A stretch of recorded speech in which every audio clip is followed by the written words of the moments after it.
So, Bleacher Report, yup, the beautiful website it is, actually made a logical trade suggestion.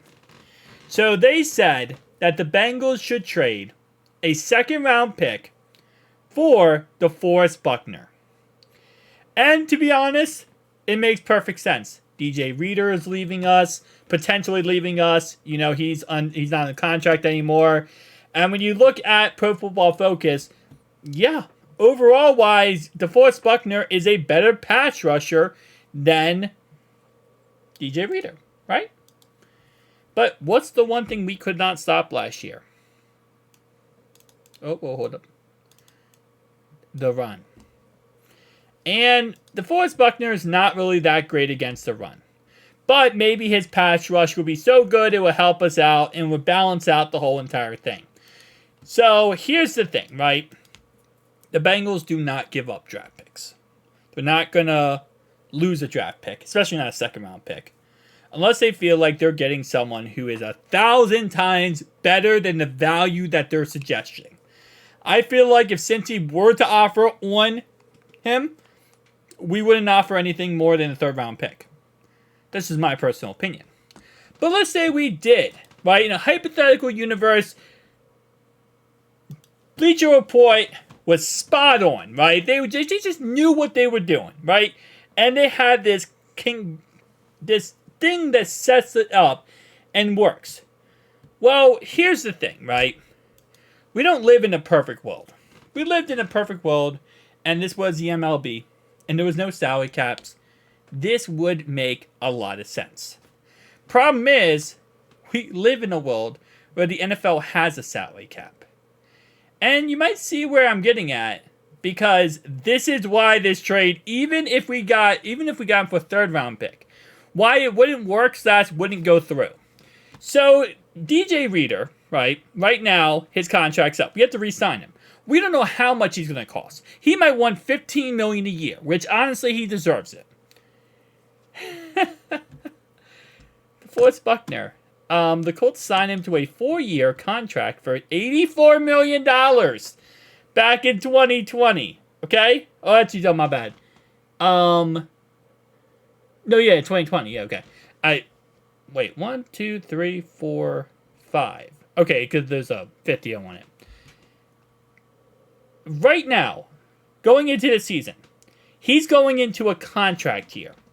He's 30 years old. Okay, 30-year-old D tackle, same age as DJ Reader, by the way.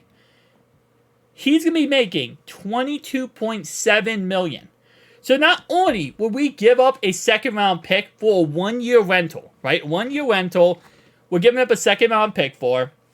We also now have to pay him $22.7 million against our cap, and then precede that, we'd have to give him a new contract or let him walk after the year.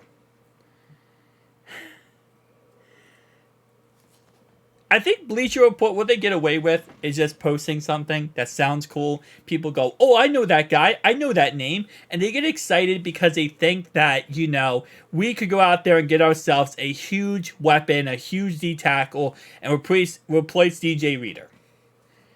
If you're going to have to cost a second round pick $22.75 million, and he's on a contract year, give me DJ Reader. Just re-sign DJ Reader at that point. Because DJ Reader is going to cost less than $22.75 million. He's going to already know our system. He already knows how to play with Lou. He knows what Lou does. Like, there's no reason to go out there and spend this money. And not only that, you have to give him another contract. And he's going to want big boy money. D tackles, the older they get, the better they get. It's like offensive linemen. They age like fine wine. The older they get, the better they get. There is no reason to ever even consider this. And then, our biggest problem last year was run defense. DeForest Buckner is not a defensive tackle that is good in run defense. That's what DJ Reader is. Well, yes, I agree our pass rush might get a little bit better. A 1-year rental that's going to cost us double the amount that DJ Reader will cost us? There's no way. There's no way. And we got to give up capital. If they were to, at this point, I wouldn't even say for a third round pick because it's just so much money you're giving up when you got to re-sign T. Higgins. You got to get Jamar Chase a contract. You got DJ Reader, who you probably could get for cheaper than that. And they're literally the same age. I love DeForest Buckner, and I think he's a great player. It's just, it would not be worth it. If his salary cap was maybe, I don't know, $8 million a year, and I know that would be way undervaluing him, but if it was $8 million a year, and maybe you have him on a contract for 2 years, and you would trade over maybe a third or a fourth, I would say, okay, maybe. I would consider it, but if you're telling me you got to give up a second round pick, put $27 million on the books, $22.7 million on the books, and then you're obviously you're losing DJ Reader, all for a guy who is a little bit better of a pass rusher and a worse run stuffer than DJ Reader is. Way worse run stuffer than DJ Reader is. No, this is us losing in every way possible. Like, there's no way. Bleacher Report, it's so funny too. I always say I'm going to stop making videos about their stuff, but I have to make videos about their stuff because it's so idiotic. I just don't understand how they don't even look into the facts. And I guess that's the reason why is because most people probably don't. They just see DeForest Buckner. They think, oh, I would love to have DeForest Buckner with BJ Hill. Yeah, in a perfect world, give me Aaron Donald. I don't want Aaron Donald. I just don't like him as a person. Give me the player Aaron Donald, but not the person Aaron Donald. Give me him. Give me, TJ Watt, Myles Garrett.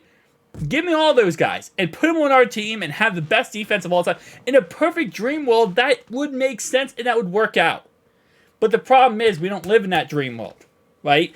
MLB is all about no salary cap and the richest owner gets the best players. Obviously, our owner would not spend the money if there was no salary cap. But at the end of the day, it's like, it's just not how it works, man. It is what it is, and I think it's funny. But if we do make a trade this offseason, I'm not expecting us to make any big trades at all. Really not. The only trades I expect is to make, if we make any, would be trading back or trading up or maybe trading for a draft pick or something.